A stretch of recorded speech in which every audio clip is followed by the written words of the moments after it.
ثنا شیخ India سے، میری بڑی بہن کا رشتہ ہوا ہے اور لڑکے والے منگنی کا کہہ رہے ہیں، جبکہ میری معلومات کے مطابق اسلام میں منگنی کی رسم نہیں ہے۔ میں نے اپنی امی کو سمجھایا مگر وہ لڑکے والوں کو کچھ کہنے سے ڈر رہی ہے اور کچھ جمع پونجی اور قرض کی رقم سے منگنی کی تیاری کر رہے ہیں، اس بارے میں مشورہ دیں۔ بالکل غیر شرعی رسم ہے منگنی، صحابہ کے دور میں اس کا نہ کوئی ثبوت بھی نہیں ملتا اور اسلام کے مزاج کے بھی خلاف ہے۔ منگنی کا لفظ نہیں ہے حدیث میں، خطبہ کا لفظ ہے، نکاح کا پیغام بھیجنا، تو اس لیے منگنی کی رسم کا ہمیں بائیکاٹ کرنا چاہیے، اور اس کے سائیڈ ایفیکٹ بھی بہت زیادہ ہے، اس پہ میں ابھی جاؤں گا، تو وہ سائیڈ ایفیکٹ ہی اس کی علامت ہے، اس کی دلیل ہے کہ یہ کام کرنے کا نہیں ہے، اس کو چھوڑ دینا چاہیے۔ البتہ بعض دفعہ یہ ہوتا ہے کہ لڑکی والوں کو مجبوری ہوتی ہے، وہ اگر لڑکے والوں کو بولیں کہ منگنی نہیں کرنی، یہ کرنا ہے وہ کرنا ہے، تو رشتہ ٹوٹنے کا خطرہ ہوتا ہے، تو ایسی شدید مجبوری ہو تو پھر گنجائش ہے، کیونکہ ایسا سری حرام تو نہیں ہے، اس کو ناجائز اس لیے کہا جاتا ہے کہ اس کے سائیڈ ایفیکٹ ہیں اور اس کے نقصانات بہت زیادہ ہیں، اور شریعت ان چیزوں کو پروموٹ نہیں کرتی ہے۔ نکاح کو آسان بنایا شریعت نے، بھائی نکاح کا پیغام بھیجو، قبول ہو جائے تو نکاح کرو، نہیں ہو جائے تو مسترد کر دو۔ یہ منگنی کا بیچ میں یہ کیا کانسیپٹ نکال لیا ہے، تو یہ خام خام ایک فضول سی چیز بیچ میں نکال دی ہے۔ تو لیکن بہرحال اب بیٹیوں کے رشتے آج کل بڑے مشکل ہو گئے ہیں، اور لڑکی والے زیادہ نخرے دکھائیں تو پھر لڑکے رشتہ توڑ دیتے ہیں، تو باپ کی امی کو مسائل ہوں گے آپ کی بہن کے لیے۔ تو اگر امی یہ سمجھتی ہیں کہ لڑکے والوں کو ہم نے کچھ بول دیا تو ایسا نہ ہو کہ وہ ناراض ہو کے رشتہ ہی توڑ دیں، تو پھر مجبوری ہے، پھر لڑکے والوں ہی کو گناہ ہوگا اس کا، انشاءاللہ آپ کی والدہ کو گناہ نہیں ہوگا۔ مفتی صاحب، ہاتھ پر کالا دھاگا ڈالنا چاہیے؟ نہیں ڈالنا چاہیے۔ کیوں ڈال رہے ہو بھائی کالا دھاگا؟ یہ انسان کے وہمی ہونے کی دلیل ہے۔ مفتی صاحب، بینک سے قسطوں پر گاڑی لینا جائز ہے؟ نہیں، جائز نہیں ہے، البتہ اسلامک بینک سے آپ لے سکتے ہیں۔ کیا عقیقہ اور ولیمہ ایک ساتھ کر سکتے ہیں؟ جی بالکل کر سکتے ہیں۔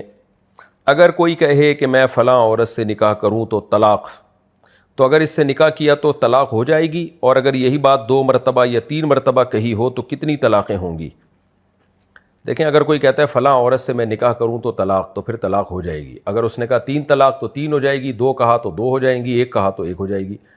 اور اگر اس نے یوں کہا میں فلاں عورت سے نکاح کروں تو طلاق، پھر اس سینٹنس کو دوبارہ کہا اگر میں فلاں عورت سے نکاح کروں تو طلاق، تو پھر اس سے پوچھا جائے گا یہ جو آپ نے اس سینٹنس کو دوبارہ دہرایا ہے، اس سے آپ کی نیت کیا تھی؟ دوسری طلاق کی نیت تھی یا اسی جملے کو تکرار کی نیت سے دہرا رہے تھے؟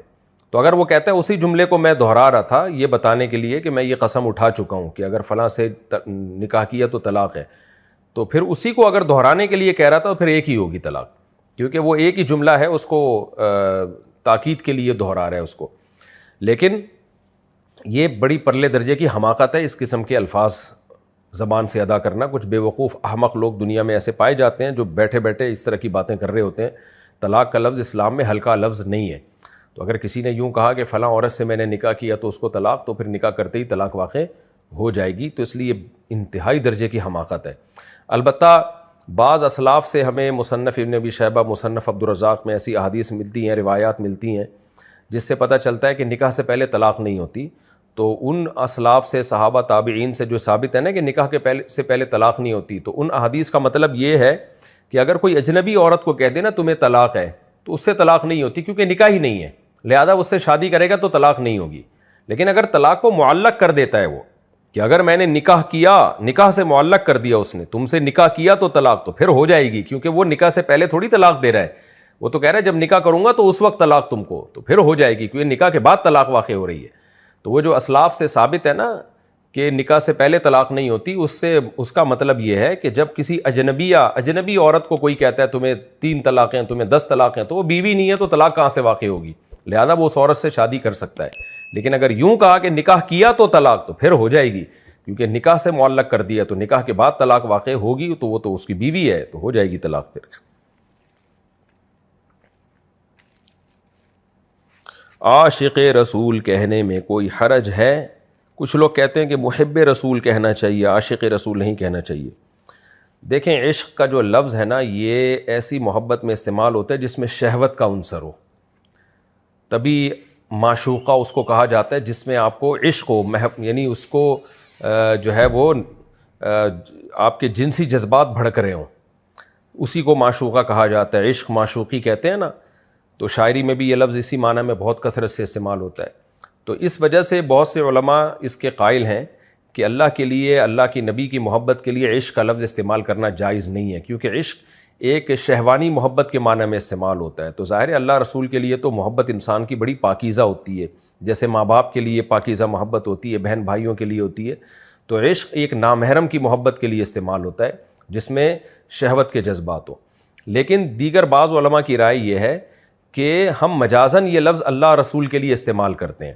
مجازاً، مجاز کا مطلب یہ ہوتا ہے کہ ایک لفظ کو آپ مستعار لے لیتے ہیں، عاریتاً لے لیتے ہیں۔ جیسے آپ کسی بہادر آدمی کو شیر کہتے ہیں، تو شیر اس معنی میں نہیں کہ اس کی دم بھی ہے اور جناب اس کے وہ گوشت کھاتا ہے اور کچا گوشت کھا لیتا ہے، نہ، بلکہ صرف بہادری جس میں پائی جائے گی نا، بہادری، تو بہادری کی وجہ سے شیر کا لفظ مستعار لے کر اس شخص پر منطبق کیا جاتا ہے۔ تو مراد صرف بہادری میں شیر سے تشبیہ دینا مقصد ہوتا ہے، ہر چیز میں شیر سے تشبیہ مقصد نہیں ہوتی۔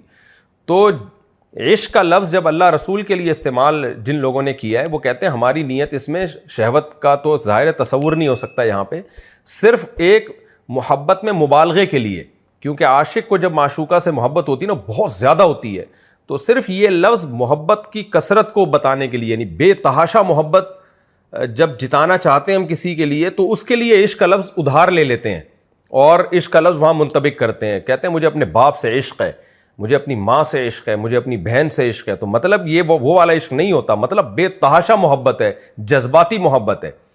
تو اس معنی میں اللہ رسول کے لیے بھی بعض لوگ یہ لفظ استعمال کر لیتے ہیں۔ تو لغت جو ہے نا، اس میں بڑا توسع ہوتا ہے، لغت میں بڑی وسعت ہوتی ہے۔ تو اگر کوئی لفظ کسی زبان میں دوسرے معنی میں استعمال ہونا شروع ہو جائے اور اس میں پھر غلط مفہوم نہ لیا جاتا ہو، تو وہ جائز ہے۔ اس کے لیے پھر ہمیں قرآن و سنت سے ثبوت کی ضرورت نہیں ہوتی کہ بھئی دکھاؤ کہاں قرآن و حدیث میں اللہ رسول کے لیے عشق کا لفظ استعمال ہوا ہے۔ بھائی لغت کے لیے قرآن و سنت سے ثبوت کی ضرورت نہیں ہے، تو لغت جو ہے نا خود ہی اہل عرف متعین کر دیتے ہیں۔ تو اب اللہ اور رسول کے لیے عشق کا لفظ بہت کثرت سے استعمال ہوتا ہے، اور کسی کی نیت بھی اس میں وہ شہوانی محبت کی ہوتی نہیں ہے، بلکہ جذباتی محبت مراد ہوتی ہے، بہت زیادہ محبت ہے، اس لیے استعمال ہوتا ہے۔ تو ایک چیز کا استعمال اگر شائع ہو جائے تو پھر اس کے استعمال میں کوئی حرج نہیں ہے، لغت کے لیے قرآن و سنت کی ثبوت کی ضرورت نہیں ہوتی۔ البتہ افضل بہرحال یہی ہے کہ اللہ رسول کے لیے جو لفظ محبت کا قرآن و سنت میں استعمال ہوا ہے، بہتر یہی ہے کہ اسی پہ اکتفا کیا جائے، تو کیوں اپنی طرف سے الفاظ ایڈ کیے جائیں۔